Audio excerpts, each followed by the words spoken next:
ለበርካታ ዓመታት የኢትዮጵያ ቱሪዝም በጥቂት አካባቢዎች ላይ ብቻ ተወስኖ ቆይቷል። ይህ መልክዓ ምድራዊ ውስንነት የውጭ ሀገራት ዜጎችን ብቻ ሳይሆን ራሳቸው ኢትዮጵያውያንም ሀገራቸውን ጠንቅቀው እንዳያውቁ፣ ጸጋና ሀብታቸውን በአግባቡ እንዳይረዱ አድርጓቸዋል። የቱሪዝም መዳረሻዎች በጣት ለመቁጠር እስኪቀሉ ድረስ ተደጋጋሚና የኢትዮጵያን ብዛት የማይወክሉ ሆነው በመቆየታቸው ሀገርም ሆነ ሕዝብ ከዘርፉ ሊያገኙ የሚገባውን በረከት አሳጥተዋል። ተፈጥሮ ሳትሰስት ያደለቻቸው ውበትና ጸጋ ያልጎደለባቸው በርካታ ስፍራዎች ቢኖሩም የዜጎች ጥቅም ግድ የሚለው ባለራዕይና አርቆ ሀሳቢ በማጣታቸው ለዘመናት ሳይለሙ ቆይተዋል። ዛሬን አልፎ ለነገ የሚተርፍ እምቅ ሀብት ይዘው ነገር ግን ባዶ እጃቸውን የተቀመጡ የኢትዮጵያ አካባቢዎች በሁሉም ማዕዘናት ነበሩ። ይህንን መልክና ሀሳቤ ለመቀየር የተፈጥሮ ጸጋን በብቃት የመጠቀም አዲስ ሀሳብ ይዞ ብቅ ያለው በጠቅላይ ሚኒስትር አብይ አህመድ የሚመራው የመደመር መንግስት ነው።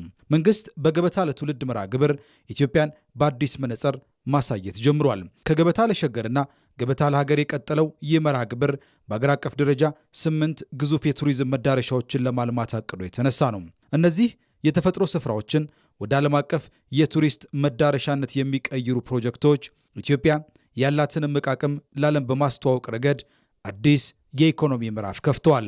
የገበታ ለትውልድ ሥራ የመጀመሪያው መዳረሻ የሆነውና በ36.7 ሄክታር የጥብቅ ደን ላይ የተዘረጋው ደንቢ ኢኮሎጅ የለውጡ ቀዳሚ ማሳያ ነው። ኢኮሎጁ ኢትዮጵያ ባለፉት 7 ዓመታት ዘላቂነትን፣ የቅርስ ሀብትንና ዓለም አቀፍ ደረጃን የመጠበቅ ዕድልን በማዋሃድ ምን ያህል እንደተለወጠች ምስክር ሆኖ ይቀርባል። ይህም ኢትዮጵያ በርካታ የሚገለጥ ሀብት ባለቤት መሆኗን ሲያረጋግጥ ለዘመናት የሌላውን ያማትሩና ያደንቁ የነበሩ አይኖችን ወደ ራሳቸው እንዲመለከቱ አስገድዷል። ኢትዮጵያ የቃል ኪዳን ሀገር፣ የተባረከች ሀገር፣ የተወደደች ሀገር፣ የተመረጠች ሀገር የሚባለው ውሸት አይደለም፣ እውነት ነው።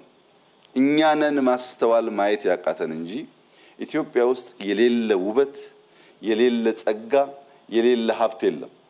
አይን ካልተገለጠ የከባቢን ሀብት ማየት ካልተቻለ ቢቀመጥም ልክ በአፈር ውስጥ እንደተቀበረ ወርቅ ማለት ነው።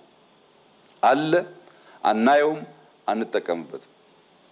ዛሬ ግን ዘመን ደርሶ በመንግስት እና በግል ትብብር፣ በመንግስት እና በህዝብ ትብብር እንደዚህ ያለው ድንቃ ድንቅ ስራ በሀገራችን መሰራት ሲጀምር ይሄ ሎጅ፣ ይሄንን ውሃ፣ ይሄንን ጫካ፣ ይሄንን ቡና ይተካል ማለት አይደለም።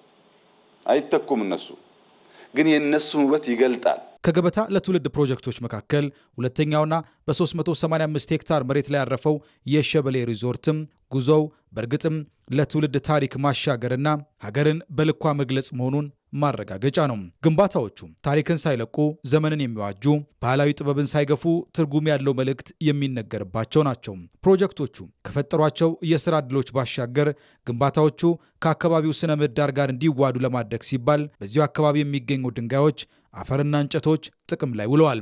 ከውጭ ከሚገቡ ውድ ዕቃዎች ይልቅ የአካባቢው ጥበብና ጥሬ ዕቃዎች ቅድሚያ ተሰጥቷቸዋል። ይህም የአካባቢው ነዋሪዎች በስራው ላይ በቀጥታ እንዲሳተፉ አድርጓል። ለአየር ንብረት ተስማሚ ሆነው እንዲዘልቁም በኮንክሪትና በብረት ላይ ብቻ ከመደገፍ ይልቅ እንደ ዋንዛ ያሉ እንጨቶችና የተጠረቡ ድንጋዮችን ተጠቅመዋል። ይህም በግንባታዎቹ ላይ ታሪክን ከመጻፍ ባለፈም ለትውልድ የሚሸጋገሩበትን ጥንካሬ አጎናጽፏቸዋል።